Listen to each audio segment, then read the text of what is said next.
I'm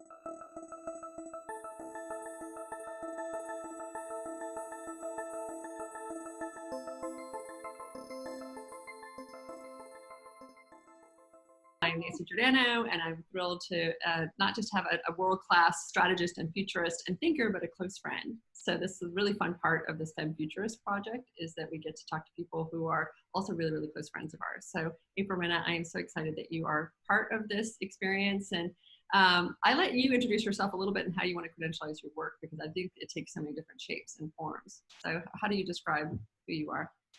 Well, thank you, Nancy, and I'm delighted to be here as well. Kind of depending upon the audience, depending upon the needs and the goals that I'm trying to serve, my introduction can be different. I think these days it is a lot around helping people and organizations navigate the future, and a future just of constant, relentless change. But by way of many backgrounds, I find it really interesting. My global development, I spent 15 years in global development. That's actually coming back in droves these days. So is my training as a lawyer, which, shows up in my work with public policy. So is my training as a yoga teacher. And it's interesting because I did my yoga teacher certification 2 years ago. It was about 3 years ago that I could tell it was a missing piece in my puzzle of life. And I knew it would show up in my work, but I didn't know how. And I went through it and I could immediately see how, on the one hand, it's just the world is so siloed. We've got business folks speaking business speak, or the C-suite uses a certain type of terminology. The public policy world uses another. The investment world uses another. And then when you learn about the fundamental underpinnings of yoga, and actually, yoga means stilling the fluctuations of the mind. So that might be a thread in of itself. But when you start looking at how it began, and the philosophy and the yamas and the niyamas and the Upanishads, and you start realizing if more business folks read this stuff, we would build very different kinds of business. Yet the moment you say the word yoga in a business setting outside of, HR and workplace productivity, which is where it usually shows up, it sort of gets written off as kind of woo-woo. Yeah. And it's not. In fact, there's a lot. So one of the things, I suppose, even as I introduce myself these days, I've always called myself a sort of translator of sectors, of languages, but languages of disciplines. And that fits right in with what I'm doing today as I seek to translate insights and ways of being from many different, not just disciplines, but also, given my global exposure, many different cultures and countries and places and pockets on the planet. 100 different countries. I read 100 different countries. Yeah, more than, I've sort of lost count of this, but apparently it's 104. I'm working on it. But yeah, as it's quite funny. I mean, as geopolitically things change as well, there are more countries today than there were back in the 1990s. Right, good point, actually. One country now counts as two, right? Yeah. For me, even with lockdown, obviously I'm not traveling that much, but on average, for the last 5 years, I've worked in an average of 20 different countries a year, which, people go, wow, that's a lot. And for me, it seems sort of normal, but I have come to realize that breadth of exposure culturally is something really special, and something that I really want to bring to bear to other people and other organizations. No, I think that is absolutely huge. So I referenced this TEDx talk that you gave in January in Frankfurt, right? So January 20th, is that? Actually, it was posted, it was given at the end, it was given Thanksgiving weekend, actually. Okay, cool. So it's still only a few months. I mean, what was so interesting, right at the end of 2019 that you're giving this talk, right? And at that point, actually, things were already starting probably just to develop in China. And, X amount of weeks later, here we are. And we're recording this now, on April 23rd, in the middle of this very surreal time. It's funny. I'm thinking about the word cloud that you use, and surreal comes up a lot. For me, interesting comes up a lot. And now more than ever, seems to be the phrase that everyone loves to use, to find comfort in the fact that we are in a place that none of us have defined or seen before or can make sense of, and are all trying to figure out, how we pull out of it, and when, and what will be on the shape of the other side of this. So it was fascinating to listen to your talk about developing a flux mindset and learning to navigate complete uncertainty, right? And so it was very, very well timed. And I do really encourage everyone to go watch it. And there's a comfort in letting go, but the way that you frame it is really beautiful. So why don't you put it in your words? Because I think you have a really amazing perspective. Sure.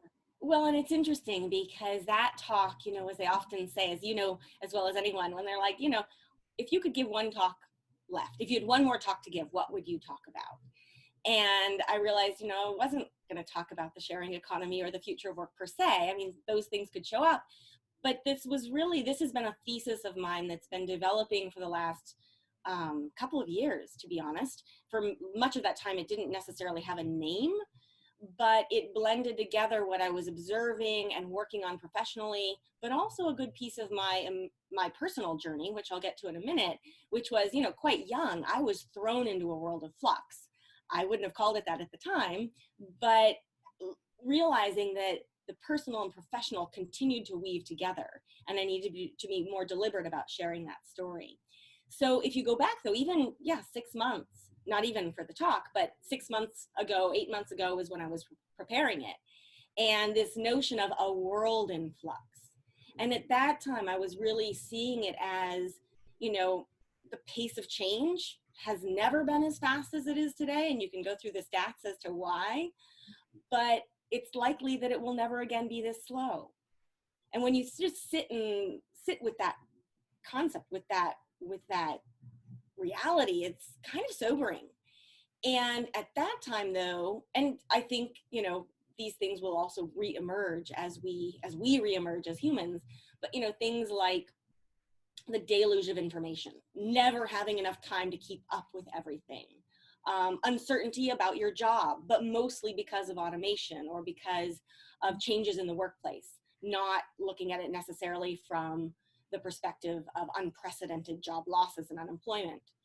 Looking at it from the perspective of climate change. If we keep consuming and building and traveling like we are pretty clearly on a path to destruction of the planet.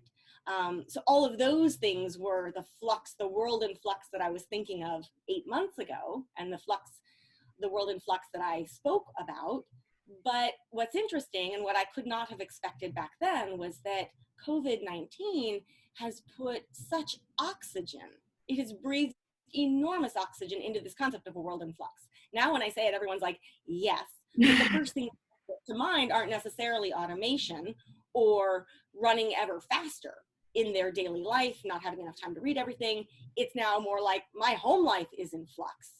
The financial markets are in flux, you know, all of these other things, and just society as we know it, and the existential risks that we're now facing that weren't necessarily on the radar. They should have been, but they weren't necessarily on the radar back then. So it's been really helpful because I realized, as I'm sure you have conversations around too, like a concept that truly is fractal or scale free, where you can apply flux to almost anything today and it's going to resonate.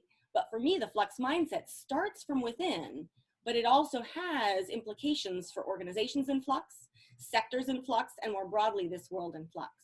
And so, you know, just I shouldn't say a footnote, it's actually a pretty big deal. But as you know, Nancy, and as I'm sharing more and more, when I mentioned that my personal life was thrown into flux many years ago, when I was 20, both of my parents died in a car accident. And that came out of nowhere. I was 20, I was in college, I was actually studying overseas, and I got a phone call halfway around the world saying that I had to come home. And, you know, on the one hand, that was, and I think for a while will be, the hardest thing I've ever endured.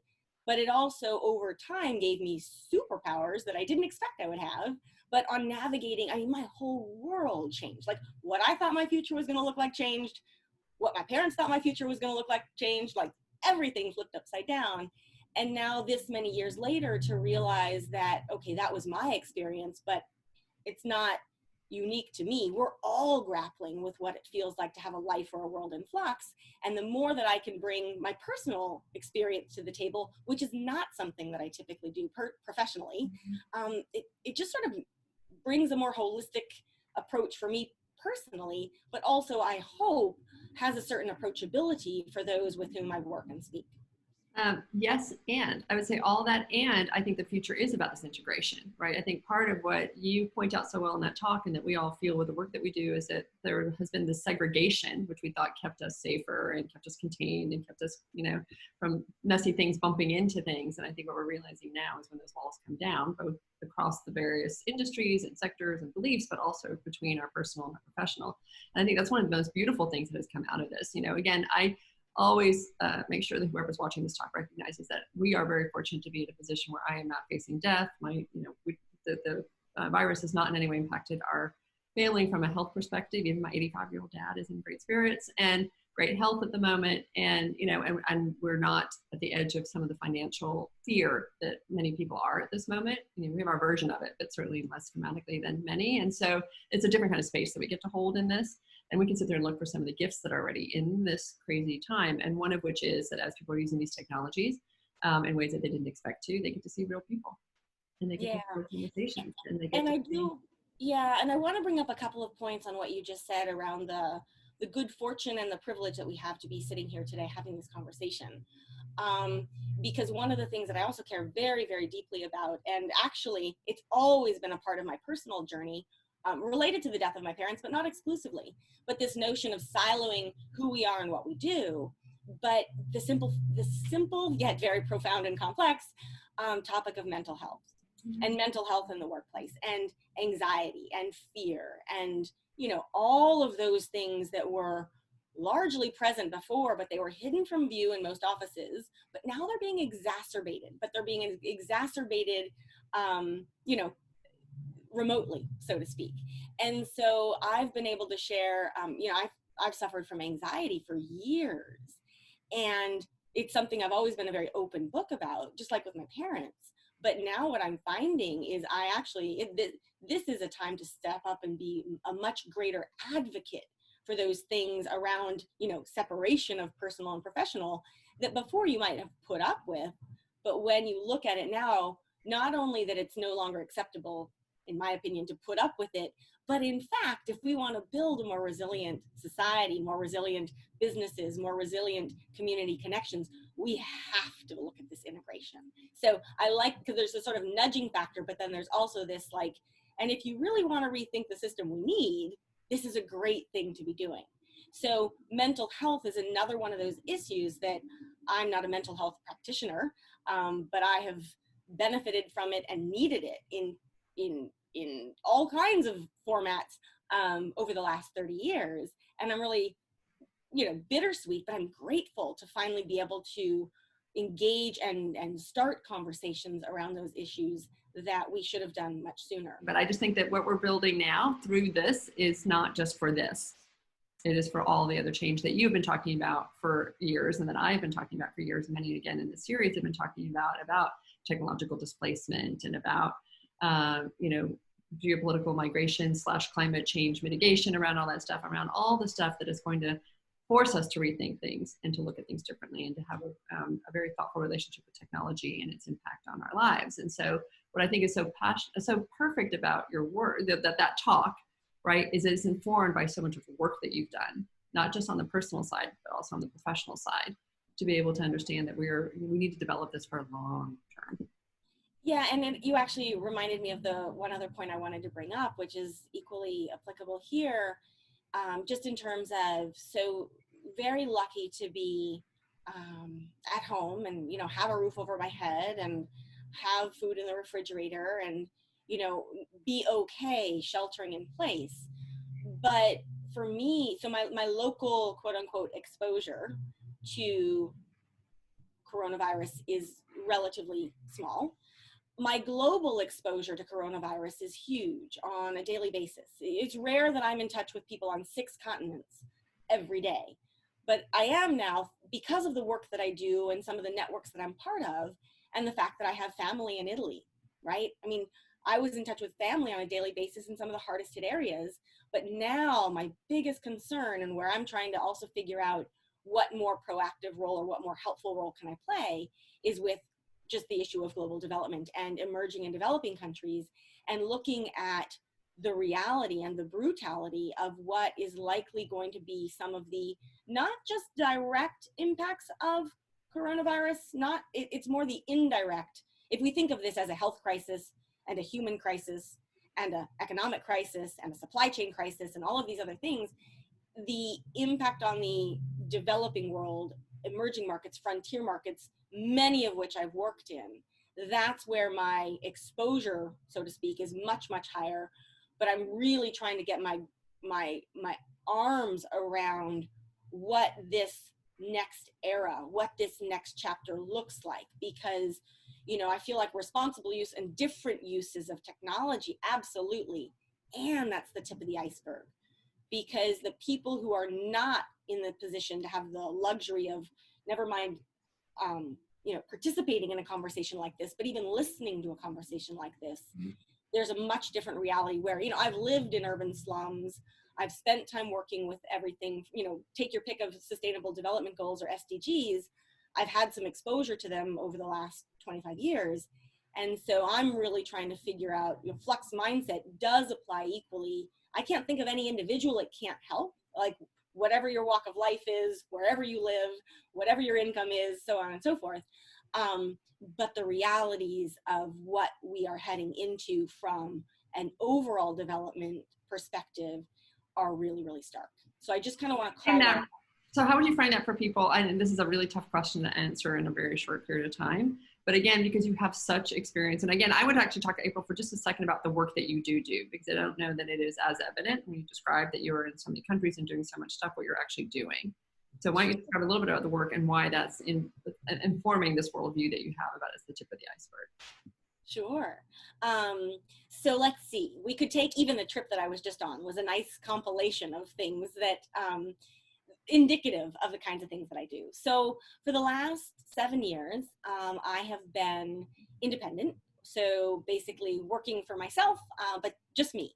Now, prior to that, I spent close to 15 years in a range of roles, but primarily focused on global development, as well as I have my law degree, I have my finance degree. I was doing a lot of work around impact investing and particularly microfinance. So small scale lending to the economically active poor in every pocket of the planet you can imagine. But I share that because the first half of my career was really focused on global development, public policy reform, and impact or sustainable investment for the base of the economic pyramid. And then about 10 years ago, a little bit less, this digital economy and smartphones and all the rest started showing up. And ironically, I guess the link might be in my prior roles in microfinance, I was doing a lot of work with things like mobile banking, right? Mobile banking does not look like banking we've typically seen, needs new rules, needs new understandings, needs new products and services. And that, like mobile banking, if we think about how that leapfrogged a lot of traditional financial services, 10 years ago, you saw the potential for a lot of other kinds of leapfrogging to happen with the advent of smartphones and mobile devices gradually, you know, taking over even how we think about laptop computers. And so I started getting really interested early on in this concept of what we still know as the sharing economy, but business models focused on access rather than ownership, that again, when done right, can help people earn income in new ways, save money. It actually boosts sustainable use of resources, and when done right, builds community, social capital, trust, and all the rest. So ever since then, I've basically been running my own small shop, working with a range of stakeholders who are interested in how to manifest these new ways of living, working, learning, and leading to some degree as well. So the sharing economy was my initial kind of foray into this space, but it very quickly evolved into the collaborative economy, on-demand economy, access economy, platform economy, you know, more broadly digital economy. And so these days, my portfolio is divided into a few different activities. I am still advising, typically startups and governments, and that was part of what this trip was about. I'm also doing a lot of public speaking, which, as you know, I love, and you do a lot of as well. I'm currently writing a book, finally. And then I'm finally also, I have a small investment portfolio where I'm looking to invest in those companies that align with my bigger thesis and perspective on the world. I think, again, back to your Flux mindset and to the work that we all do and talking about integration, we don't have these neat little jobs and these neat little roles that just can be easily described by a title. or by company association or affiliation, right? This is the work that we're doing in a much broader way. And I think that being able to give people a peek into that, I do think also gives people hopefully some confidence when we talk about the future of work, because that's the other stuff that we talk a lot about, right? Is the future of work. Exactly. Absolutely. And the connection there is, this, as soon as I started talking about the sharing economy, the collaborative economy, it is a way for people to earn income in new ways. Very quickly, that almost became subsumed by all of the different ways. When I think about the future of work, I think about work, and just even from a global development perspective, for me, it's more income generation. It's not about jobs, it's about livelihoods. It's not about salaries, it's about any ability to earn income that helps you raise your family, live the kind of life that you would like to live, et cetera, et cetera. So yeah, that is for sure. I would say, other than the Flux mindset piece as a theme, the future of work is by far the largest theme in my portfolio today. Well, and those two things are, sorry, I didn't mean to cut you off. They're very connected, absolutely. A Flux mindset is necessary to navigate the future of work. It's also necessary to navigate a global pandemic. It's also necessary to navigate what happens from here. Well, and I think what, again, I loved about your talk is that for today, it would help me in an interpersonal relationship setting, right, to think about that. But I think to your point, these things always go from here to here to here to here. It is, I will sit there and say, again, the reason I want people to know more about your background is because I think when we talk about the future of work, or I say future working, I make the distinction between those two things because they're different, is to recognize that the future of the way in which all of us sort of show up on the planet, and you're the one who's talked about this before in other countries, right, where there's plenty of tasks to be done, but not all of those are considered jobs or future of work the way that it's described because you're being paid by somebody else, right? So you realize that these multiple roles that exist on the planet, and that we're filling a range of them, and that the Flux mindset makes it really comfortable. I shouldn't say really comfortable. I do think it's comfortable. I mean, I like the fact that I've got these multiple things that I can jump from one to the other, and decide to create, the series of talks here and go do, consulting work there and go build something over here. But it takes, I don't know what it takes to jump from here to there, but I'm grateful that I'm here. And it's different for every person. And a couple things I want to and they tie together here, where one of the things I enjoy most about my global portfolio is that there is such amazing stuff happening all over the world that doesn't make the headlines. Not the New York Times, not your local newspaper. It doesn't make it out there, but it doesn't mean it's happening on a smaller scale. But if you don't know about it, there's no way you're ever going to know that it's happening. And so I'm sort of out there almost a bit like a social anthropologist that's trying to excavate and uncover and share out these different ways. And not, this isn't all about, oh, what's the next startup? What are the examples of startups in different places? It's ways of thinking, living, being. And a lot of that, goes back to cultural underpinnings and goes back, the example that I used in my talk, which, has its limitations, but it's also really relevant, where Mongolia, right? Okay, country of 3 million people, the least densely populated on the planet. What's fascinating about that is it's still primarily a nomadic culture. How does your mindset evolve when most of the people in the country move their house 3 times a year in accordance with the seasons? Now, that is not going to apply directly to an urban setting or a mega city. I get it. But if we don't even know that's happening, or sit and think about it and play it out, we're never going to have that opportunity to sort of stretch our mindsets to imagine there's a different way of being. And I think the first step in any of this, if we're going to work towards a set of systems or imagine a different reality, the first step in that, we have to imagine that something else is possible. And if we don't know what we don't know, and we don't know what's already out there, that's where I get really excited about being, whether it's a translator or more like a bumblebee, of bringing back these snippets and these examples, but then also connecting people with one another and so forth. So, I love that piece of what we're doing, but it's fascinating to me. And I still remember on a trip a couple of years ago, I was in South Africa one week, and then I was in Denmark the next week, like 2 countries more or less at pretty different ends of the spectrum in terms of business and government integration around labor policy, right? And my question was the same to both of them, and it was, all of these platforms that can help people earn income in different ways, is this good or bad? Is this something you look forward to, or is this something that concerns you? And in South Africa, it was fascinating, same question. And in South Africa, the vast the vast majority of people I spoke with were all very much of a similar mind. They were like, this is great, because, not that it's perfect by any means, but like, this is great because for the first time ever, we're able to formalize our informal economy, right? And you look and you're like, yes, it makes sense. Finally, there's a centralized way to find people. I go to Denmark and I say, what do you think of this? And perhaps not surprisingly, but it was this is the end of us, but here was the hook. They said, we're informalizing what used to be decent formal work.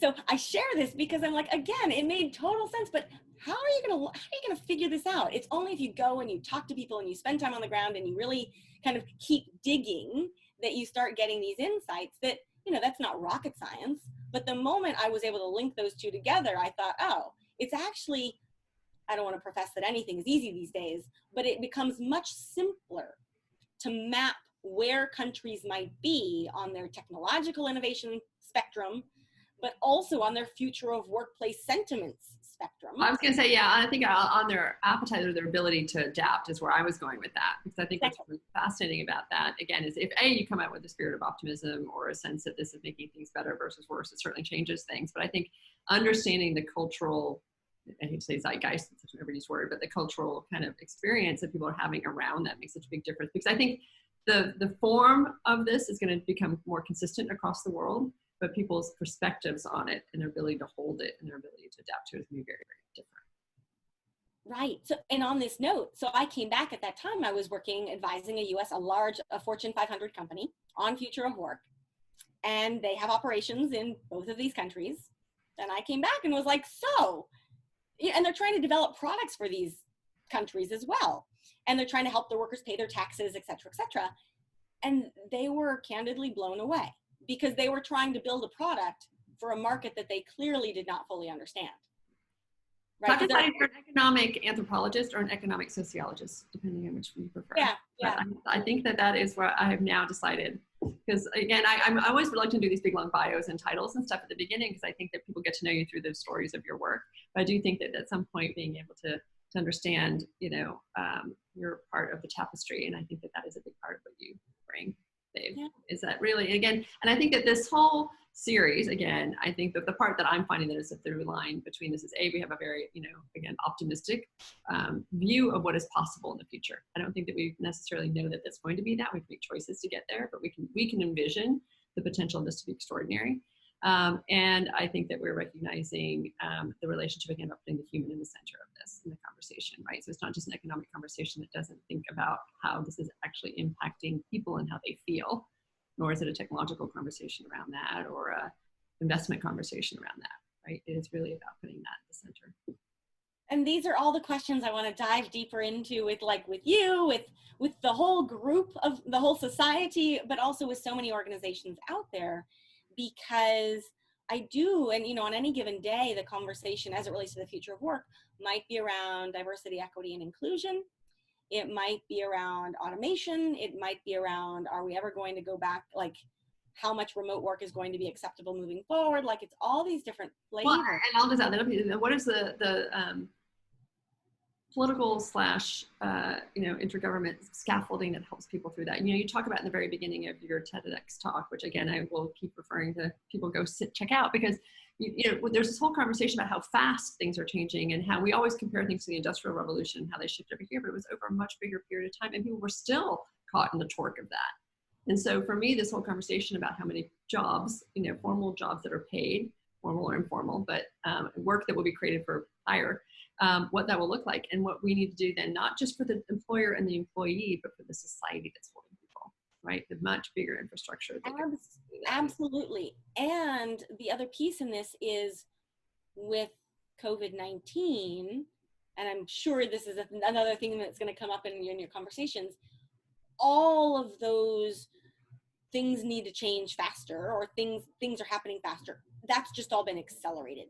It's just because now, okay, how did we need to do all of that? But now how do we deal with 22 million unemployed?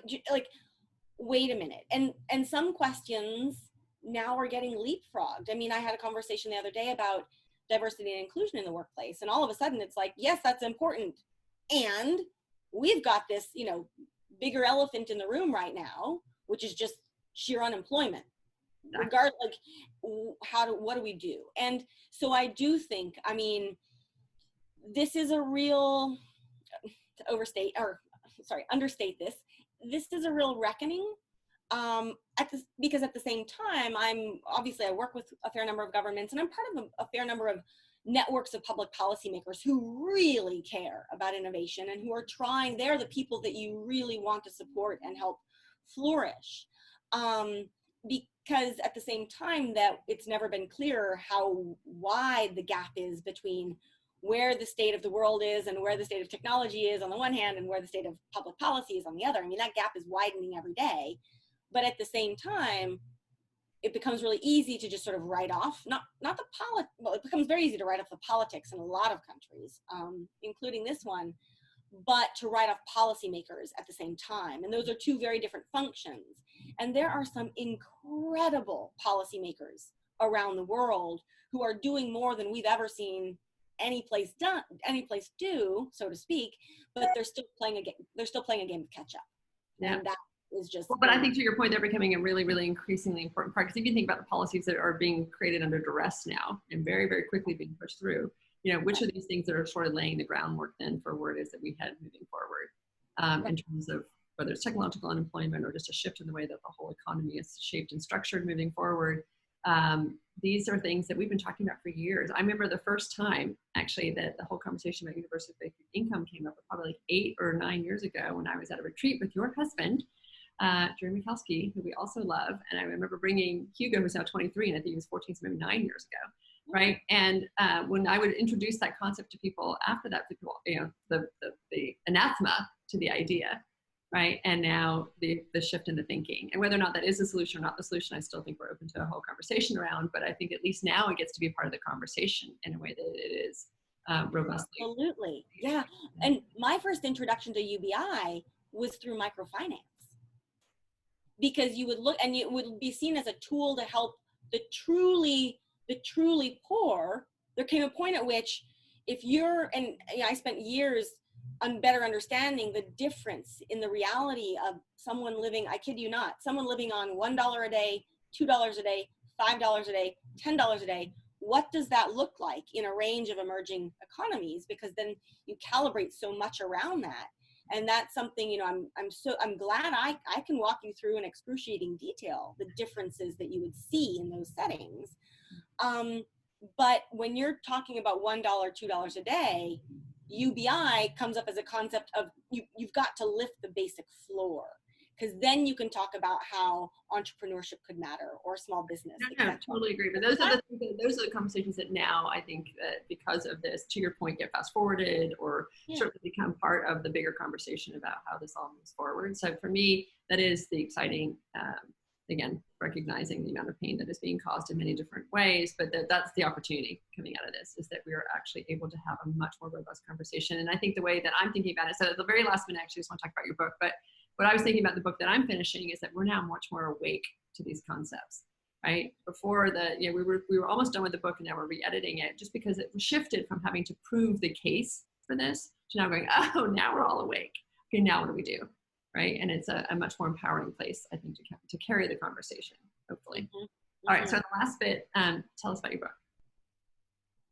Oh, the book is on Flux mindset and what it is, why it matters, what are the different disciplines, tools, like facets of it, because I think of it almost like this multifaceted, depending on who you are and what kind of flux you're feeling or grappling most with, what are the ways in which we need to not just shift our thinking, but shift where we're looking, shift how we're looking, how we're seeing, how and whether we're listening.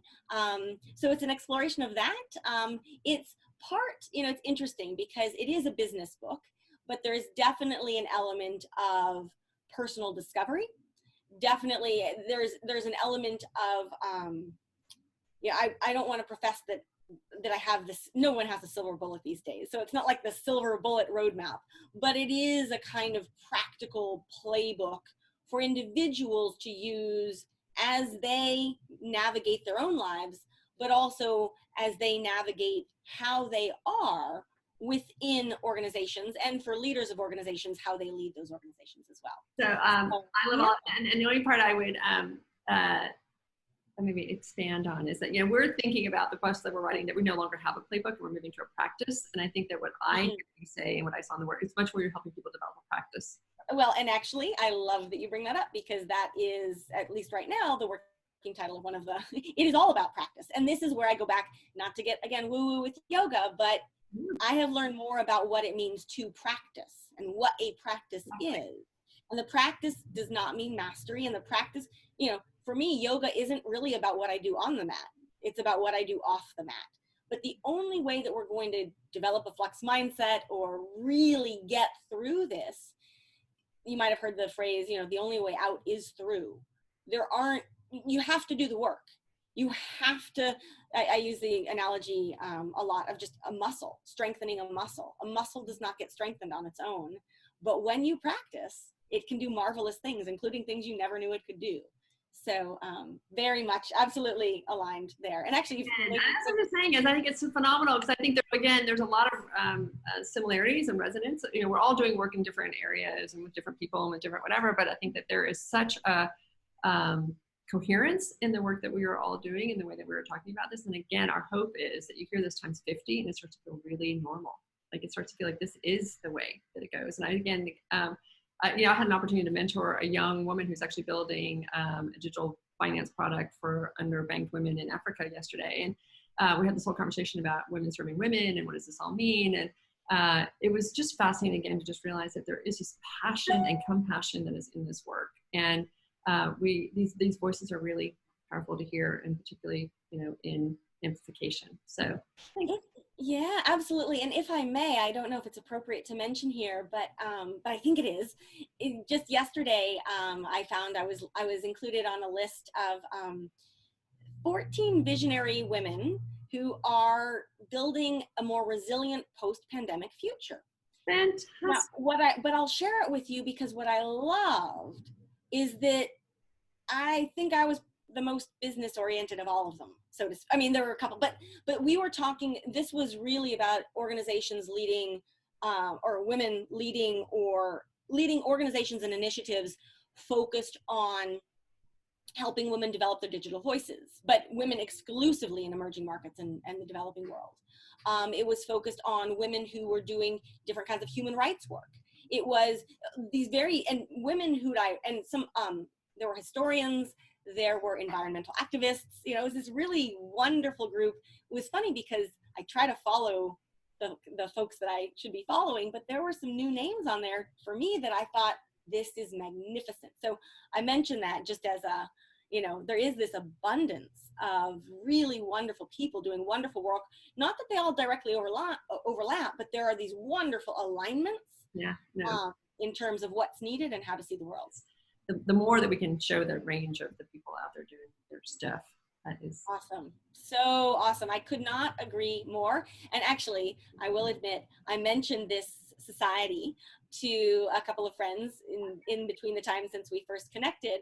And it was lovely because I thought, yeah, you know, here, women working together. Women are really good at helping to shine the light on all of us. And that 1 + 1 can equal 11 when we come at something like this with an abundance mindset. So, and what we're finding is, you know, and men are in this world too, who I think are looking for more partners in this. And, you know, there are always the excuses that it's so hard to find us. I'm like, well, it's not that hard. It's not that hard. Absolutely. And there are men, my husband being one of them, who, you know, there are men who really want to champion this, and to be really candid, are finding it often, more often than they should, difficult to play the champion role, play the ally role, or be an ally in the ways they'd like to.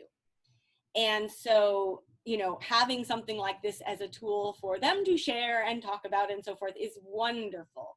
Okay. Because it doesn't, even in my view, it doesn't always line up. Men who do get it and do want to help and feel in many ways hamstrung for reasons they shouldn't feel hamstrung And yet they're not women. So that's, it's not that there's an easy answer here, but I love what this society, from all that I understand, what it stands for and what it can do.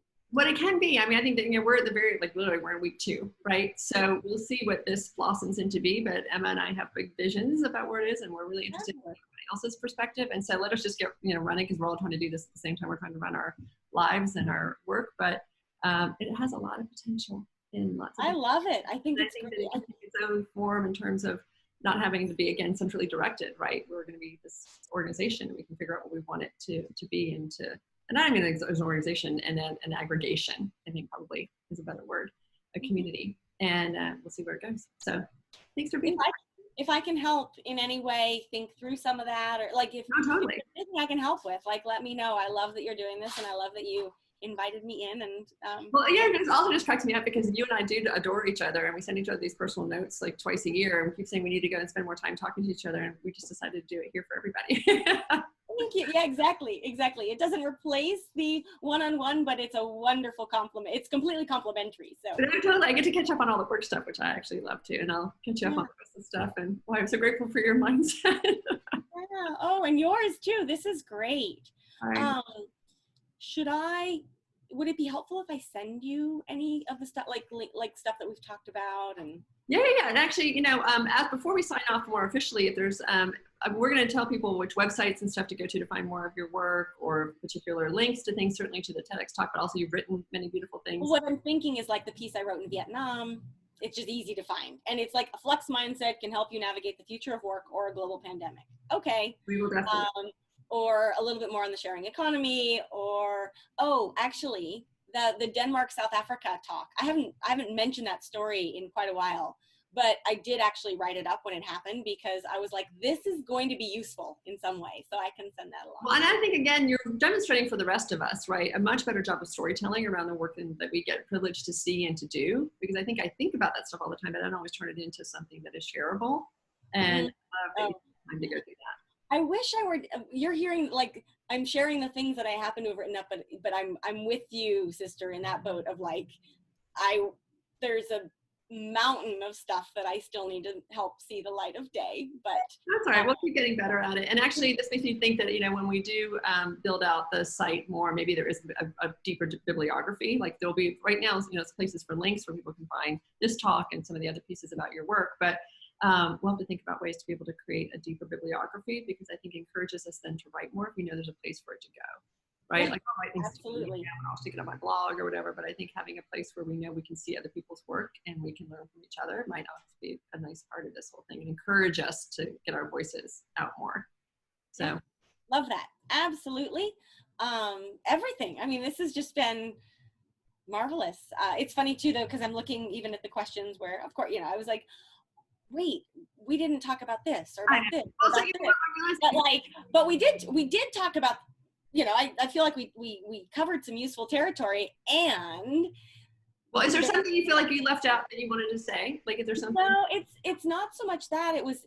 What's interesting to me, there were little things along the way where, for example, and this I don't know where it needs to go one way or the other, but whether it's policy, whether it's development, whether it's flux mindset, but even looking at policy, where just talking about the role of cities in all of and what this means in urban planning, and obviously workscapes are not generally dictated by a national government, except somewhere like Singapore that's small.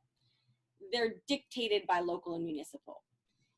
You look at, so much of our labor laws are set at the federal level, but some are set at state and some are set at local. And not that it relates more to one gender or the other. I mean, it just kind of is what it is, but there's a whole rich, robust theme around this of what do we need to do locally?